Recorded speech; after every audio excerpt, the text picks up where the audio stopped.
we have been talking about the pyramid of peace. The pyramid of peace is something we often refer to in many of our coaching sessions about helping things go right versus fixing what has gone wrong. Too many parents spend 90% of their time trying to fix what has gone wrong through correcting and disciplining. When you use the pyramid of peace instead, you help things to go right and you often remove the need to fix what's gone wrong. You literally eliminate the problems. Last week, we talked about, of course, improving our way of being. 2 weeks ago, we talked about the overall pyramid, just going through it. Today, we're going to talk about building supporting relationships. Now, initially, to me, this kind of sounds confusing, actually. So maybe one day I'll rename that level. But as I was thinking through it, what I want to emphasize today that I think is most important and most relevant, especially at this level of the pyramid, meaning that it's supporting these upper layers, is what I'm going to call input determines output and kind of more building the supporting environment So for your children, which includes relationships with other people. That could be friends, that could be at school, that could be church, that could be anyone else they're interacting with, right? So that's how I'm mostly thinking about this.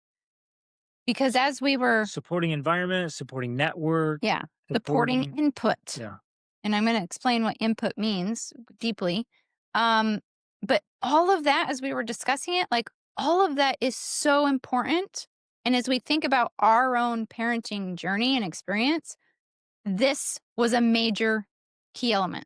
In fact, that's why I like this pyramid of peace so much, is because this is what we have done. This is the approach we have taken. We've always focused on improving our own way of being first. Nothing gets better until I do.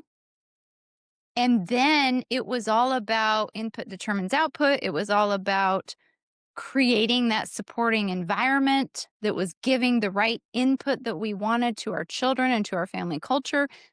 When you get those things in place as the foundation, like everything else on top of it is so much easier. Emphasis.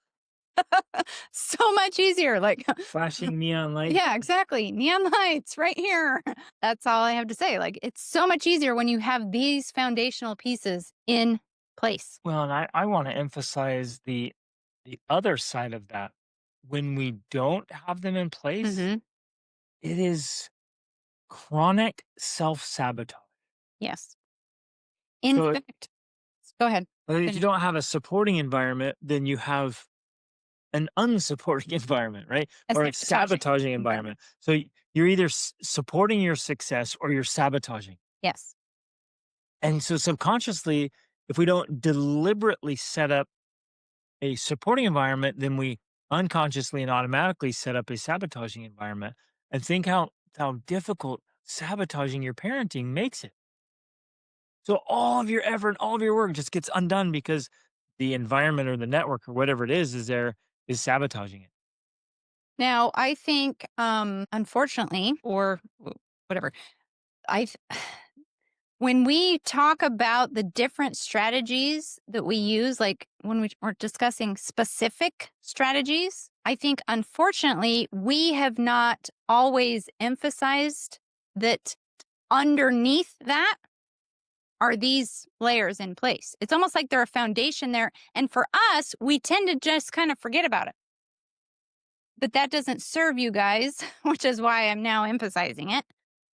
Because I'm like, well, this is just in the background. It's just there, but yet it's so critically important. So sometimes when we're talking about, oh, we'll try this or do that or do this, or, we're talking about listen and learn, teach and communicate and correct and discipline. And we're forgetting to emphasize to you, but wait, those won't work quite as well if way of being and the supporting relationships aren't already in place. So, I mean, that's why I'm glad we're going through each level. And so I can make this emphasis. This is important. Everything else we're teaching about the specifics of doing things won't work as well if these layers are not in place. That's why when we went over the whole overview, I tried to emphasize start from the bottom. Whenever we're working with our children, start from the bottom, which even in the little example I gave, I had to begin by improving my way of being. So instead of focusing on what I was annoyed about with my son, I focused on what I was grateful for with my son. I focused on the positive act. That's a way of being, right? And then I focused on changing the input I was giving to him, which was gratitude and appreciation rather than condemnation, shame. I mean, whatever you want to call it. It was not negative, it was positive, right? That's that's his supporting relationship. That's the second level is what I'm trying to say. Okay, so let's get into what I this wanna actually looks I like. wanna share one quick example that just happened. I keep wanting to give as many specific examples as possible so that you guys can see bits and pieces. So our daughter Aaliyah made this, beautiful Moroccan dish tonight for everybody. We just finished eating it. We have guests over, her friends here and had a birthday, so we have young adults here at kind of party, we have friends staying. My mom and her husband are here. It's a big old party, right? And she made this big feast, and it's fantastic, it was amazing. And our little 9-year-old, she's just making all her little crafts and things. You know how they are, just living in her little world of dragons, paper dragons, and amazingness. And she's just kind of unconscious. And we're all sitting down to eat, and she just yells across. She's like, Leah, who's our 18-year-old. She's like, I told you to get me a fork, right? Like this little sassy attitude. And Aaliyah's like, oh, I'm sorry, I forgot. Like I was making dinner. And so Aaliyah goes over and gets her a fork and takes it to her. I'm like, hold up. She just makes this huge meal and you're sitting there at the table. You can't even get up to walk halfway across the kitchen to get a fork. So now I could get angry. I could get after her. I could be like, hey, that's rude. Blah, blah, whatever. I could give the lecture. I just pop up. I walk over there and I can, this is my personality, my way of being, my playfulness. So I just, she's about to take a bite and I just swipe the fork like, whoo! And she's like, hey.